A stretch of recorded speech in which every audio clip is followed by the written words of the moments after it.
The chandeliers sparkled like 1,000 tiny stars, casting a golden glow over the grand ballroom of the St. Regis Hotel.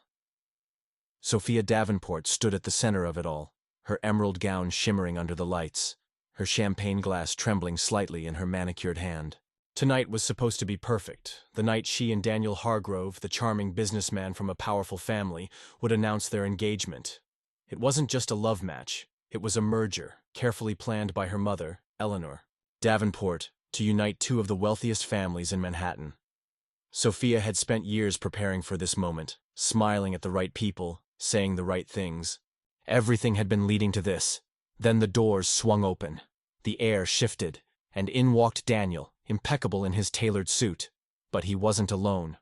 Lisa Carter, a woman Sophia had once called a friend, clung to his arm, her blonde curls bouncing, her smirk sharp enough to cut through the stunned silence. Sophia barely had time to process it before Daniel stepped onto the stage and took the microphone. His voice, usually smooth and reassuring, carried none of its usual warmth. "Sophia," he began, his gaze skimming past her. "I'm sorry. This engagement, it's over. I never loved you. Your family's name was a prize, not your heart." The room gasped. Sophia's breath caught in her throat. The crystal glass slipped from her fingers and shattered at her feet, much like the future she had been promised.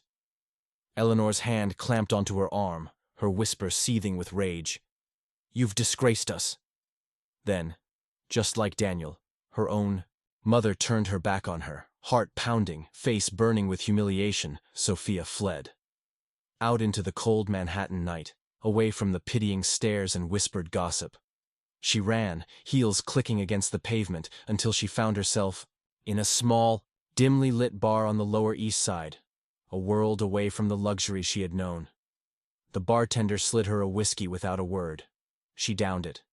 Then another. And then a voice, rough yet warm, broke through her daze. "Rough night?" She turned to see a man sitting beside her, dressed in a worn leather jacket, his dark hair tousled, his green eyes steady but guarded. He looked ordinary. Too ordinary to belong in her world of designer labels and high society. "Liam," he said, offering a crooked smile. Somewhere between the whiskey and the pain, she laughed bitterly. "Maybe I should marry you instead. At least you're not after my name." "Deal," he said, amused but serious. Sophia barely remembered what happened after that. Just flashes, laughter, a dimly lit chapel, the weight of a ring slipping onto her finger. The next morning, she woke up in a tiny apartment, her head pounding. A cheap gold band glinted on her finger, and standing in the doorway, holding 2 mugs of coffee, was Liam. "Morning, wife," he said casually. Her stomach dropped. What had she done?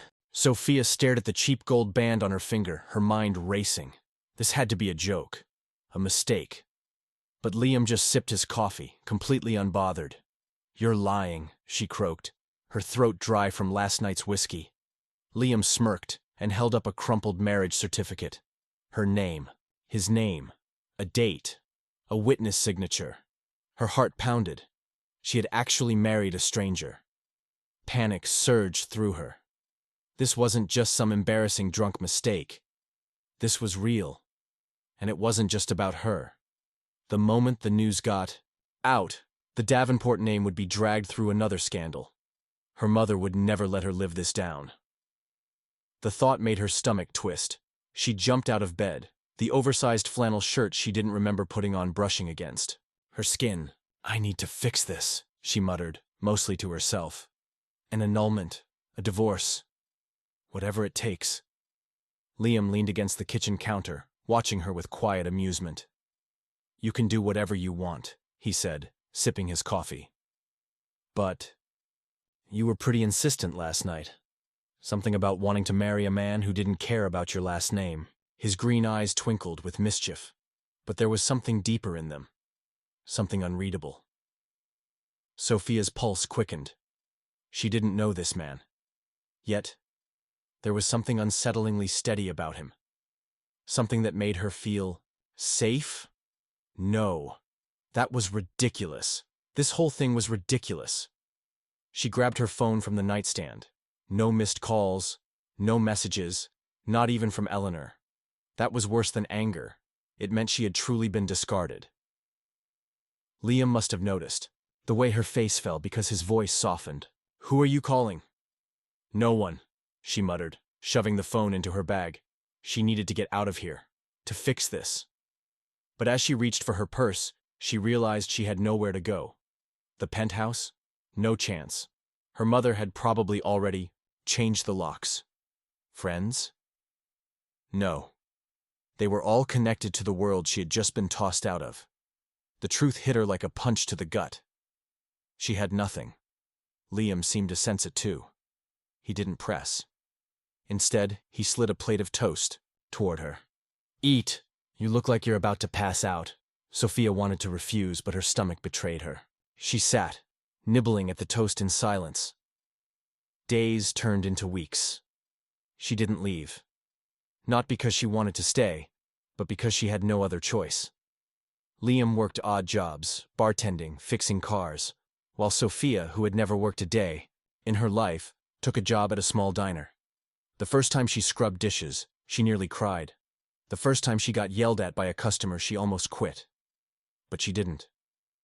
Liam was different than she expected. He didn't push, didn't ask questions, but he noticed things, like when she was exhausted and needed tea, or when she needed a sarcastic joke to break the tension. He had an ease about him, a quiet confidence that made her wonder who he really was. And then, the first clue.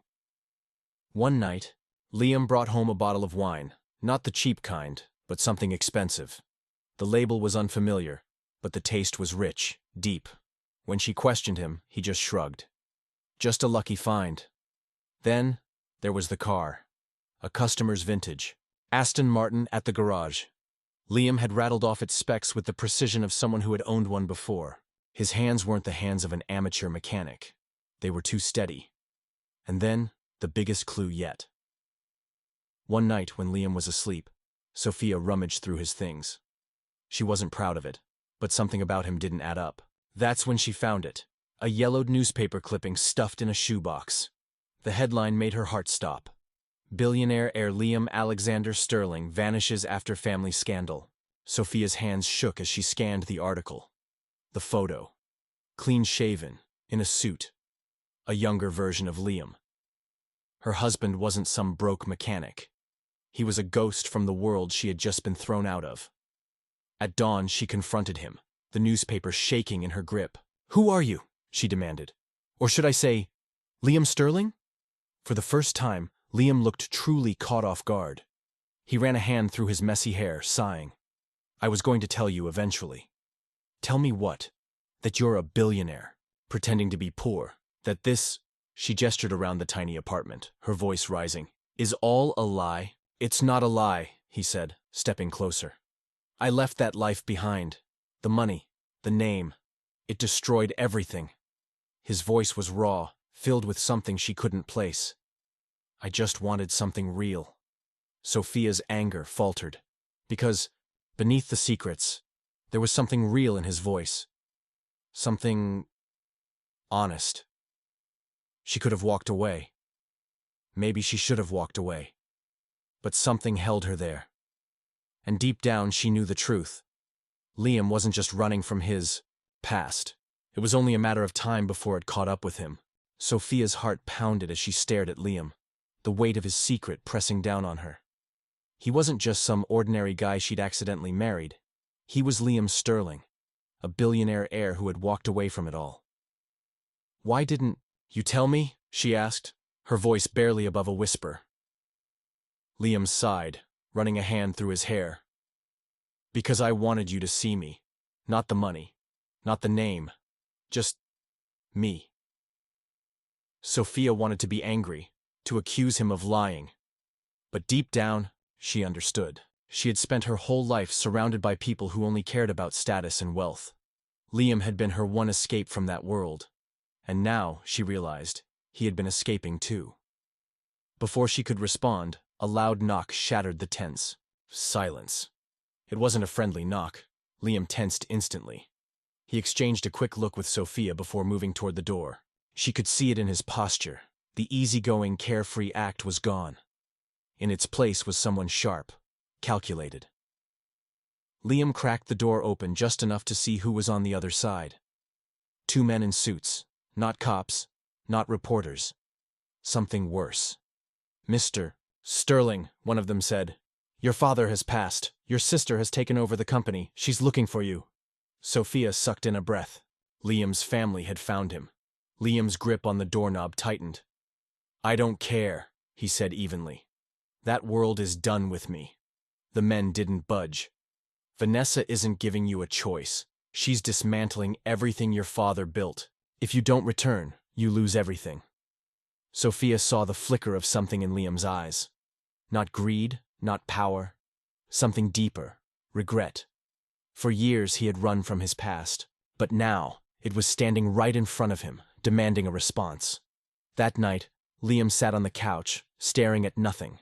Sophia sat beside him, watching him carefully. "You don't have to go," she said softly.